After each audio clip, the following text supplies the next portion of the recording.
Swastiastu.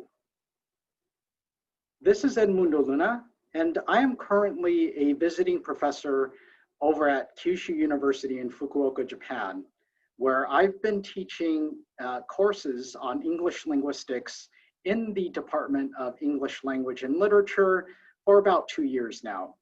However, today I am going to introduce a completely different thing. So I'm going to be introducing the Balinese language, or Bahasa Bali. Now, how did I get interested in Balinese, you may ask? Well, I'm going to give you a slight self-introduction. So the first thing that you should know about me is that I have studied Balinese gamelan and dance. So I've been involved in the Indonesian performing arts world with various Balinese teachers. So the first one, my first teacher was Pak Made Lasmawan, who has been teaching in Colorado for the past 20 years, and with Pak Nyoman Wenten, who has been teaching in Southern California for about 30 years. And for me, I have been involved in that world for almost 30 years. So most of my life, actually. This was one of my first pathways into taking a look at Balinese language. However, I didn't start studying Balinese language in earnest until 1997, where I had to do Balinese as part of a phonetics project in one of my classes.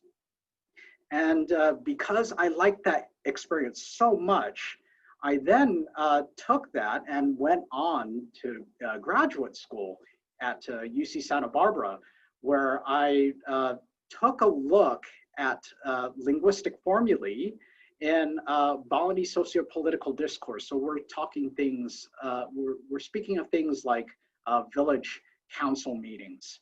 And so in 2005, I did a couple of months worth of field work over in Bali, and I completed my dissertation in 2009.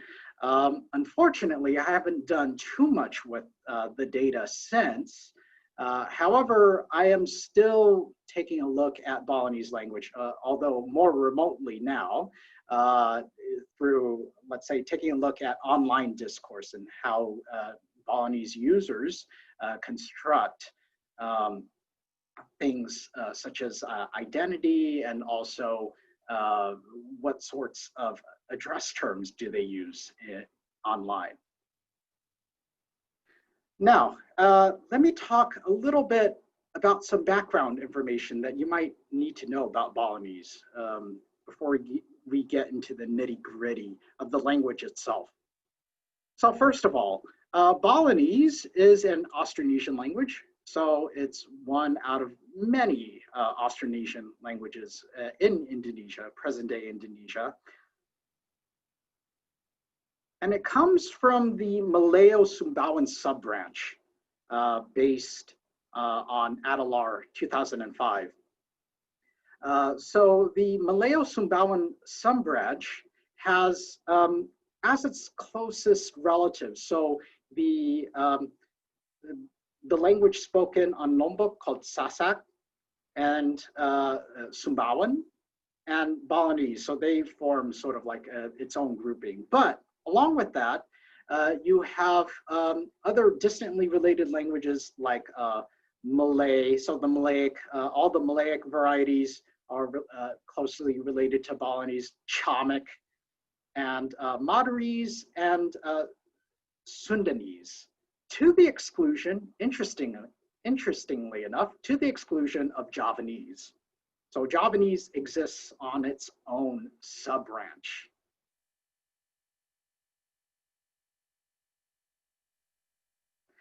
And today it is spoken primarily on the island of Bali, but it also has significant populations in neighboring Lombok, and then the nearby provinces of South Sulawesi and West Nusa Tenggara.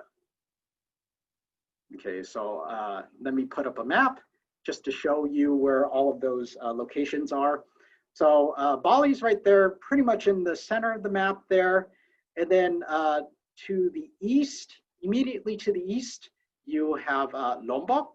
So that's another island where you can find large populations of Balinese speakers. And then you have widespread communities in South Kalimantan in the yellow there on the southern edge of Kalimantan, and then South Sulawesi, sort of like across the strait there in blue. And how did they get to those areas? Well, they got to those areas via really recent transmigration programs by the Indonesian government. Just because Bali is a small island and the population was burgeoning, so they had to, they thought, okay, make some incentives for people to transplant themselves to other areas of the country. And so they did.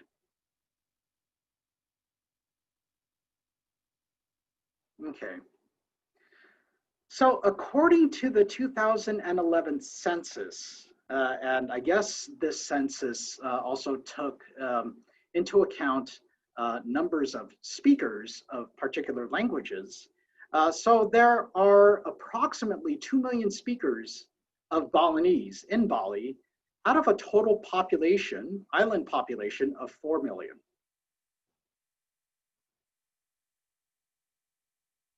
Now, half of the island's population speaks something else. So why is this?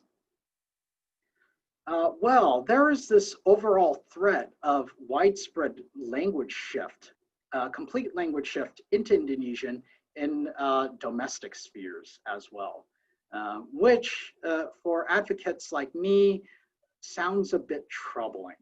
And I can leave any sort of editorial content until the very end of this talk, and I'm very happy to bring it up during our discussion, but I just wanted to put that out there right now.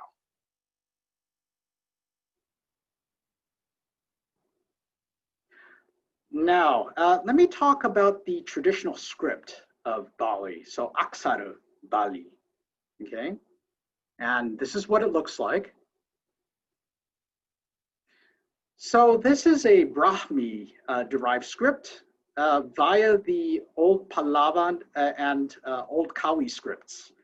So Pallawa, I guess, comes from, I don't know which area of the Indian subcontinent, but I sort of presume it's originally from there. And then it was sort of distilled through the Old Kawi scripts that we see in Java.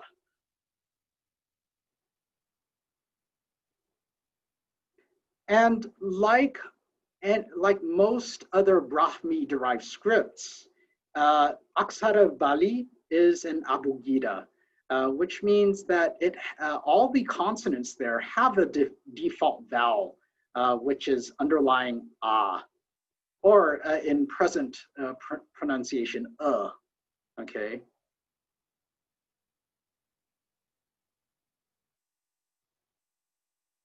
And then the default vowels, so in this case, ah, are changed via various diacritics, all right? So you can have the schwa vowel, which is the puppet. You can have e, you can have o, you can have u, and you do those via various diacritics, either above the consonant in question or below, or even beside it. Okay.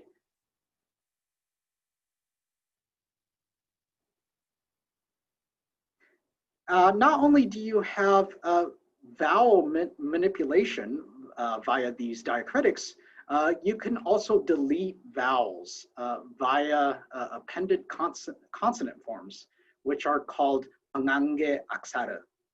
Okay, so ange means like something to be used, and so these are ancillary, like consonant forms or appended consonant forms. So these have alternate forms depending on where they are supposed to be placed and what do they actually do with their interaction with the preceding consonant.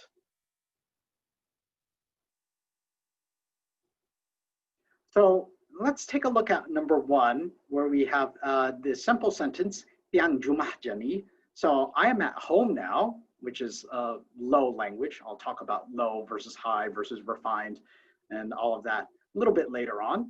But you notice that none of the words have spaces in between.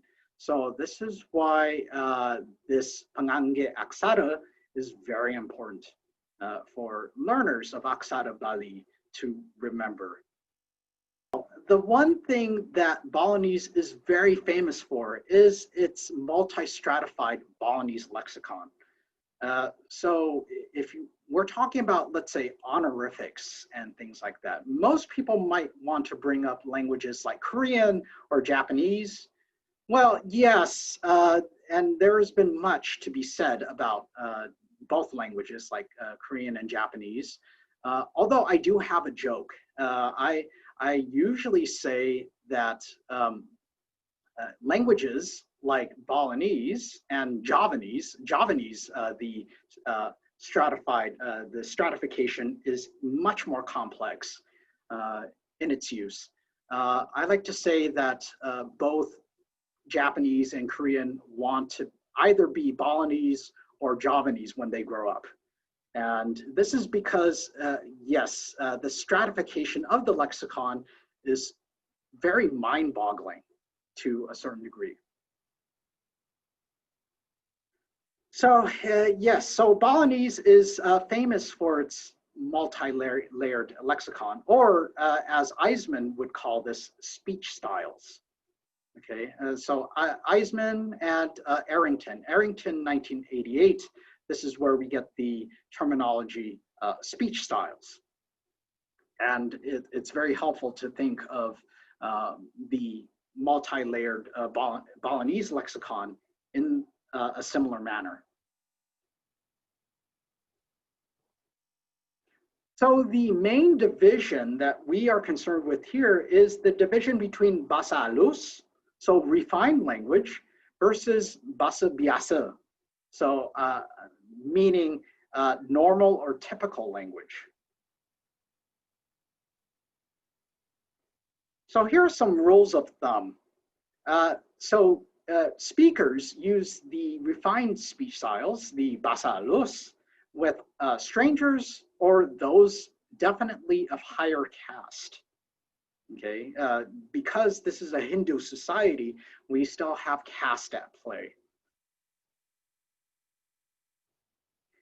And then you have the Midir or Madhya level or middle speech styles for large assemblies where you have basically no idea who you're addressing in a large assembly or large audience.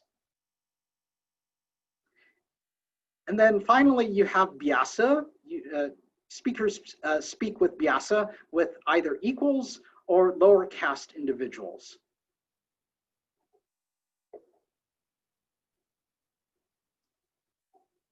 So how are you supposed to know what caste levels are represented by your listeners or your reference even?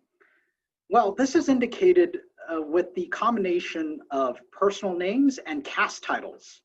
So whenever you meet a Balinese person for the first time, most of them will give you their caste titles along with their full name or the name that they want to be known by. Okay, so in number 2, we have this particular individual who's a good friend of mine. So we have Ida Bagus Made Winyana. So what can we glean? What can we take from a name like this? Just taking a look at the name. Ida Bagus is a title indicating that this individual is a male member of the Brahmana caste. Okay, so the highest caste where the high priests come from.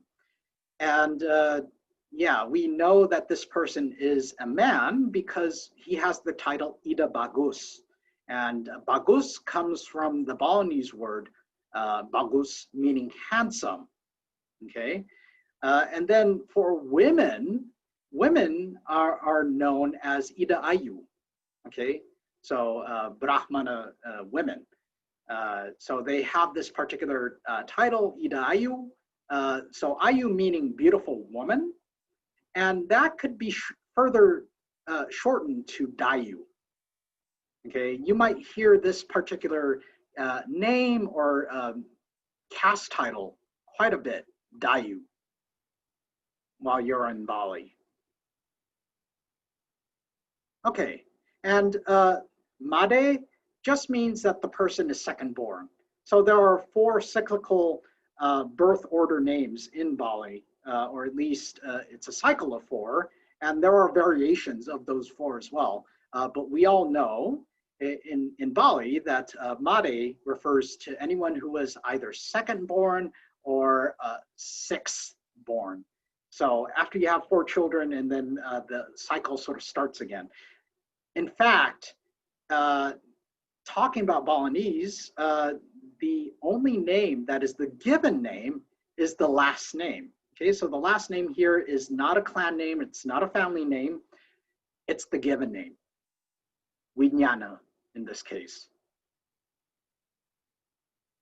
And then going on to number 3, we have another good friend of mine, so Niputu Wolantari. So what can we glean from this particular example? So first of all, Ni indicates that she is a female member of the Sudra or Wong Jaba, so the peasant class, the lowest caste on the caste system, the Balinese caste system. So Ni. And then the men have the article E, okay? Just a plain I.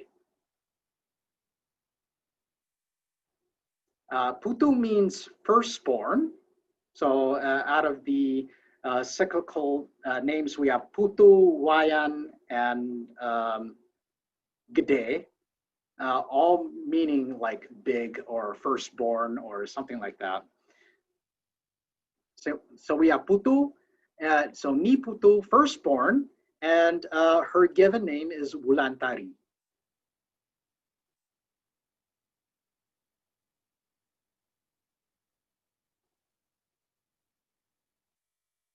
So another thing that I would like to explain today in order to illustrate how extensive the stratification goes within the Balinese lexicon is, let's take a look at the numerals. Let's learn how to count in Balinese. Okay. So I have here the numerals divided between the Basa Biasa forms, and this only pretty much applies up to 10, because beyond 10, there isn't that much difference between Basa Biasa and Basa Alus. It's only within the first 10 numerals that you really see this. So we have Basa Biasa and Basa Alus. So the Basa Biasa forms are the citation for one is sa, but other people also say bisit or sit whenever they are responding to something. So we usually count in this manner in Basa Biasa. So sa, dua, telu, pat, lima, enam, pitu, kutus, siau, dasa. Okay, so that's Basa Biasa. And then Basa Alus, the numerals go like this. So asiki, kalih, tiga, pat, lima, enam, pitu, kutus, siau, dasa. Okay, so it's basically the first 3 numerals that are quite different between the Biasa forms and the Alus forms, the more refined form. Okay. Now, how would you say something like this? So I'll be going over there to the house now, okay, and keeping the multi-stratified Balinese lexicon in mind. How would you say this in the various speech styles? Now, if you were talking to your own family or to a good friend, okay, so if you're talking to a stranger or someone who is of a higher caste, you would use the basalus, the first line there. So, tiang jagi mereka ringriane sanemangkin. Okay, so basically, I will go over there to the house, and then now. Okay, so tiang jagi mereka ringriane sanemangkin. And then basa biasa, the regular form, the normal speech style would be tiang kal kema kumahe jani. So all vocabulary, well, not all, but almost all the vocabulary items here are different. Okay, so the future marker, one of the verbs to go over there, so thither, mereka versus kema, and then ringriane versus kumahe, at the house, and then even the word for now, mangkin versus jani.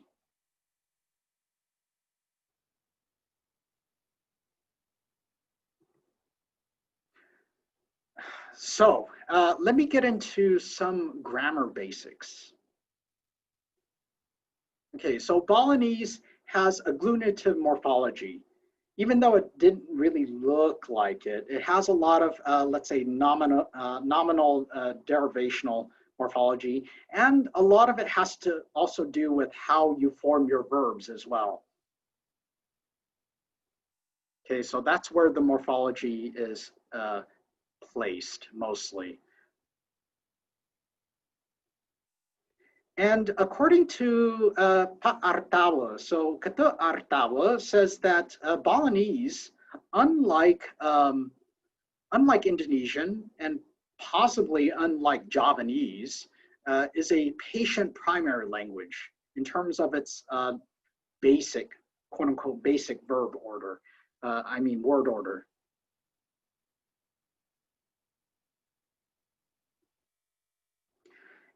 And so what do we have with the basic word order with unmarked verbs? So verbs without any sort of morphology on them. So according to the Dreyer-based, let's say, system, his system for categorizing word orders, this is primarily SV, so subject verb or intransitive verbs, and then patient verb agent for most, let's say, transitive verbs, OVS, in other words. So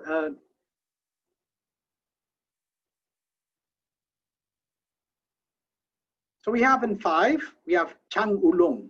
So I fell down.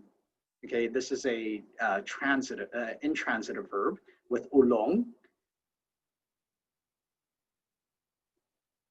And then we have number 6. So bolane gubukjang.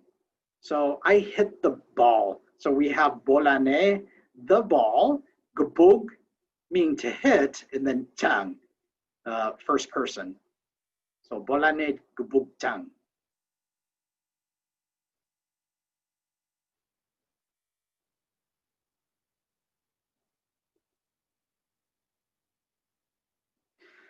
Now, one of the more productive verbal morphemes is this homorganic nasal prefix. Okay, and what this homorganic nasal prefix does is that it marks agent trigger and therefore indicates like a shift in word order. So rather than object, verb, subject, okay, in this case, when you have a nasal prefix, then you would get agent verb or subject verb object order. And it's also indicated by the presence of the nasal prefix. Yeah, so this enables either AVP, agent verb patient, or SVO order. So let's take a look at number 7 and 8 here. So we have Sampine adaptiang. So I sold the cow, and the cow being the patient or the object is placed in front of the verb, and it's an unmarked verb, adap.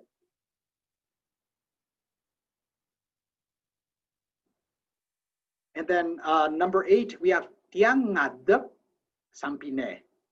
Tiang ngadep sampine. So I sold the cow. And because of this nasal prefix being placed in front of the verb, yeah, you can have tiang occurring before it, preceding the verb, in this case, the agent, as the agent. Now, let me introduce you to some basic greetings. So if you go to the island today, you might hear some people say these to you. So we have Rahajang Samang, Rahajang Tengay, Rahajang Sanjo, Rahajang Petang. Okay, and these all have the word Rahajang, which means like something auspicious or something good, and then the times of the day. So Samang meaning morning, Tengay meaning day, like midday, and then Sanjo meaning afternoon, and then Petang meaning evening. However, this is a bit of a lie, and it's because all of these are neologisms that were developed about 20 years ago in full. So about 20 years ago, like before then, people didn't really greet each other using these particular expressions. So these are calques. These are pretty much calques from Indonesian, basically. And this is possibly due to the Aceh Bali identity response, this sort of discourse or response after the 2002 Kuta bombings. And so this is off of Allen and Palermo, 2005. So yeah, if you hear anyone say this, understand that, yeah, these are recently developed greetings. And how do you actually greet someone in Balinese? So that is what I'm going to show you next. All right, so how to actually greet someone in Balinese. So you say the following sentences.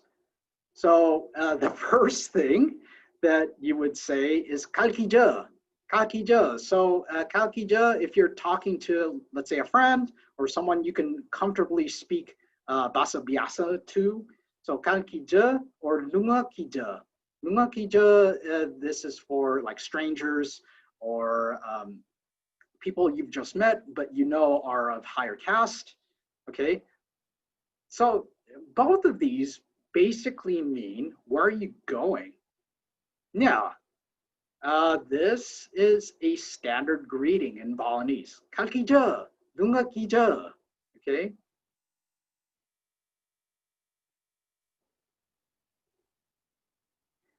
Another thing that people might ask you is number 11. So busang kija, busang kija, sang kija, kijo-san.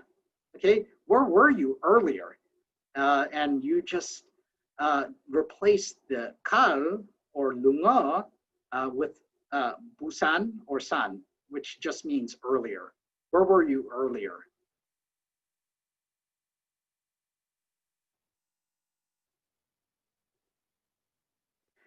And then the third expression that people will use all the time is mudiang.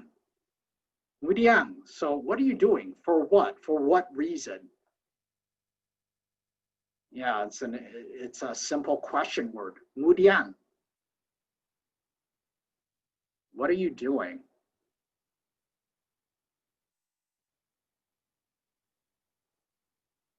And then after all of that, then you can get into the conversation proper, and you can start asking how their day was. And you'll hear this quite often.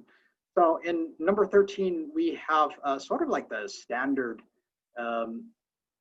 conversation openings in Balinese. So we have kenken kabare. Okay, so kenken meaning how, and then kabare meaning the news. How's the news? Okay, or punapi gatrane. This is the high version. So kenken kabare is basa biasa, and then punapi gatrane is basa halus. So, and they both mean how are you, or how's the news.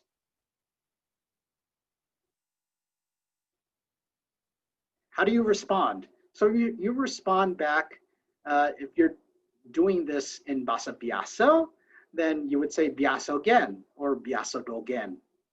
Okay, just fine, just typical. Biasa dogen, biasa again. Or if you're responding back in basa halus, then you would say picik picik kemanten. Okay, just fine.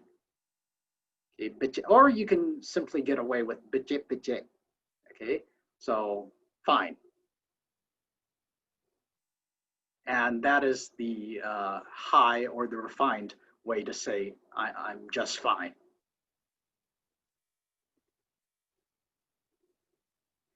And then if you're meeting someone for the first time, one question that you might want to ask is in number 15.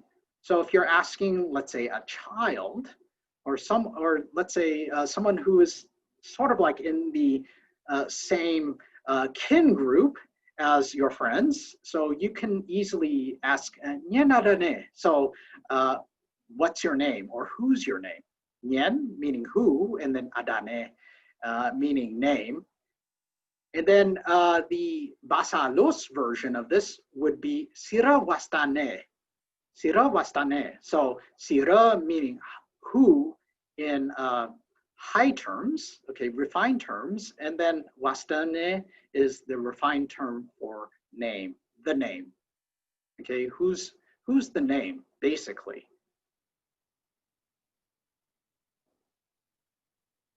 And then you respond back by saying, Tiang, okay, Tiang Edi.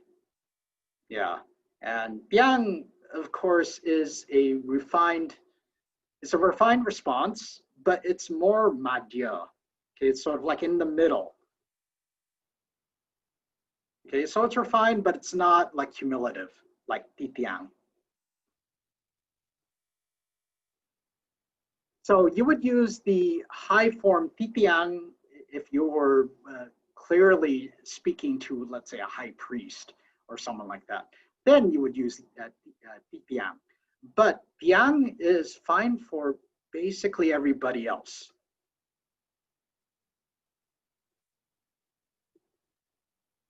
And then to say thank you, you can say suksuma or matur suksuma. So I say thank you.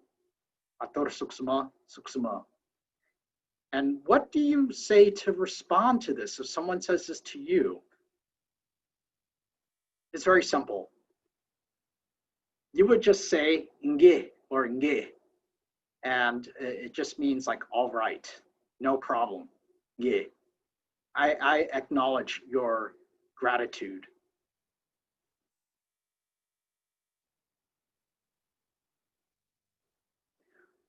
And I wanted to end with 5 common Balinese words that you will hear if you come to the island, okay? So the first term that you might hear is ngayah, okay? So ngayah means to devote service and time for ceremonial purposes without monetary compensation. So if you're cooking for a temple ceremony, or you're performing for a temple ceremony, so this is service to the community and to the temple. Okay, so, and this is what is known as ngaya. This is a very important concept in Balinese society. The second one is banten, and you will see banten all over the place. So usually made, well, the banten for everyday use, they are usually trays of palm leaves, like woven palm leaves, and people put like flowers and fruits and things like that. So, but they are various types of religious offerings. Usually made of leaves and flowers, and they are usually blessed with holy water and incense. And a lot of them have Chinese coins included to give them sort of like a life force. So they are called banten, banten. Number 3, we have 2 words that should be used together. So we have the skala, ni skala. So skala, ni skala. So this refers to our present dimension, like where we exist right now, and then the world unseen, so beyond this world. And people will refer to this often and say, yeah, these 2 dimensions, they aren't like separate universes. They aren't separate dimensions, but they are like 2 sides of the same coin of existence. So you'll hear people refer to this often. So skala, ni skala. So whatever you do in the present day and time in your existence is going to have some sort of equal effect in the ni skala, in the world unseen, in the unseen world, and vice versa.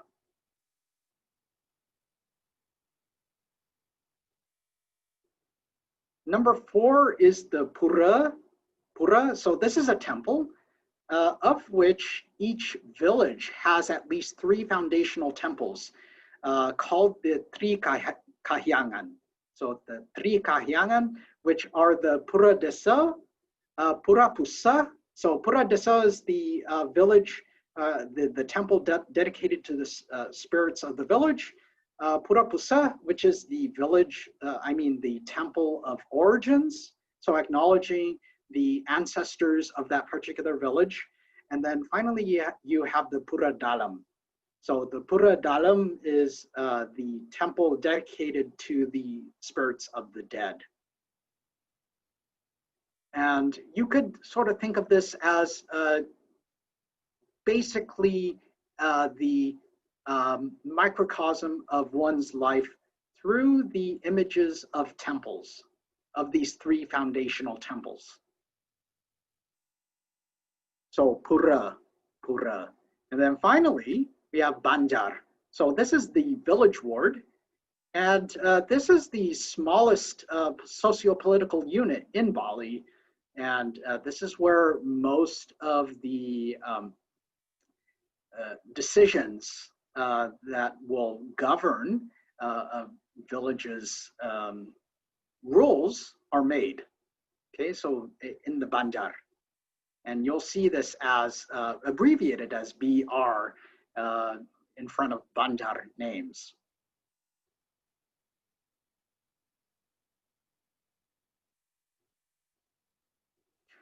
So that's it. That's all I wanted to discuss with you today. So I just wanted to say matur suksuma, and I'm looking forward to your questions. Thank you very much. Om Santi Santi Santi Om.